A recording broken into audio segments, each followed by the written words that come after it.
Hey guys, what's going on? Bringing you another video here. This time about my AR-15 pistol and 300 blackout. I have a new addition to it.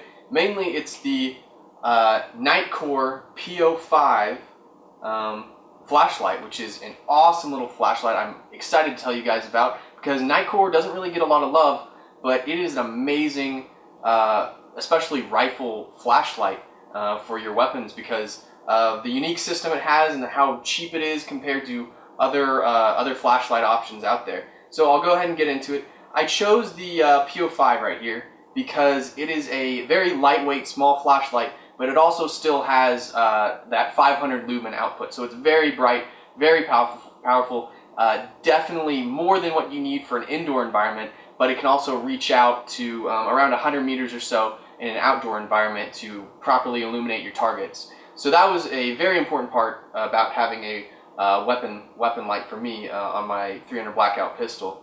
So some accessories I got for it, which is the coolest thing about Nitecore for me, was they have this switch, and I think it's the RSW2 switch that mounts on the P05, which is the biggest shortfall I've seen in most flashlights, especially if you're going with more expensive brands like Surefire and things. If you want a pressure switch with your flashlight, you are going to spend buttloads of money for it. This one, on the other hand, the flashlight was around $50, very, very reasonable, I would say.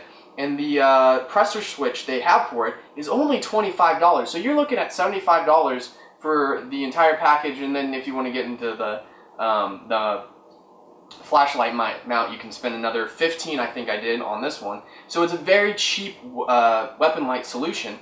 And the coolest thing about this RSW2 switch is not only is it a pressure switch where you have temporary on and off, right? You also have a quick access strobe button, which lets you instantly strobe. So I can go from pressure on and off to instant strobe just from the pressure switch right here. And then on the end of the tail cap, you have a button on the RSW2 which lets you get constant on. So when you're on constant on, you can even use the strobe button while it's on to cycle through the different power modes. So you got 500 lumens, you got low, and you got medium. So that is a really, really cool feature, especially with the instant strobe of the P05 from Nitecore. It is an awesome flashlight. I haven't gotten to use it enough where I would cycle through the battery life, but it hasn't died on me yet. It also comes with one, or at least the model I got, it came with one CR123 battery. That's what it runs off of. Rechargeable LiPo battery. The batteries they include are fantastic. They're definitely not cheap Chinese crap. They are very good batteries. And yeah, if you are wondering how I mounted this pressure switch, which for me was a big ordeal because I was trying to figure out which ones would fit, I put it in a Magpul. I think it's a Magpul Surefire pressure switch mount. And it was very tight. I had to squish it in there, but it fits just fine. I did a little bit of modification where I broke one of the 3 retaining tabs off.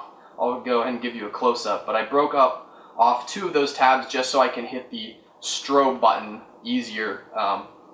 Otherwise it was kind of blocked. So really easy modifications, guys.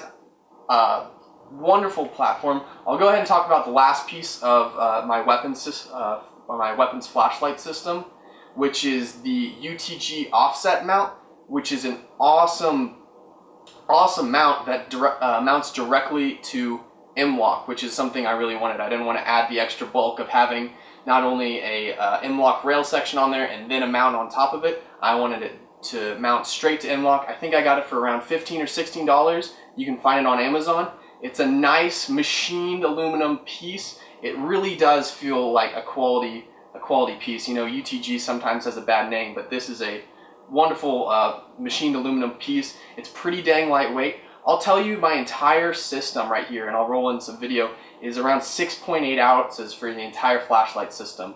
So I'm pretty dang impressed for the weight. Nitecore does offer some flashlights that are a bit heavier, higher lumen count, longer battery life.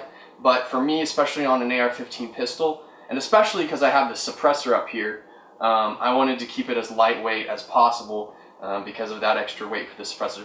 Something that I kind of thought about after I mounted it, you can probably observe this, but I didn't think about, and mainly I will have my suppressor on this at all times, but let's say I do want to take off my Griffin Armament Optimus 9. I didn't think about it, but you're going to see that muzzle brake is right in line with the flashlight.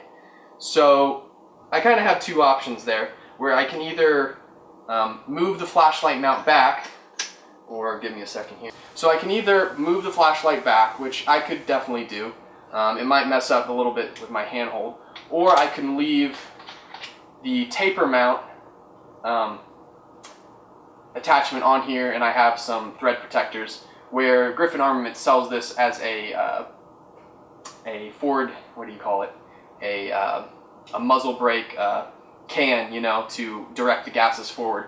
So if I am firing it like this, that would be no problem. What I might do is I want to see, I guess, the true test of this flashlight's durability is to see if I can leave this on here with the muzzle brake and see how much it will affect the flashlight and if it will conk out on me. If there's something that would kill this flashlight, it's definitely being about 1.5 inches away from the muzzle of a muzzle brake when firing. So anyway, that's just kind of the deal with my weapons flashlight system that I have. I'm very, very, very happy with how it turned out, and I just love that instant strobe feature for if you did, especially pressure switch for identifying, you know, bump in the night, and then you have that instant button to disorient people if you need it. So anyway, I'll get out of you guys' faces. Awesome flashlight. Check out Nitecore. There are some cool, really cool, affordable flashlights who I think just people need to know more about. Anyway, I'll see you guys later.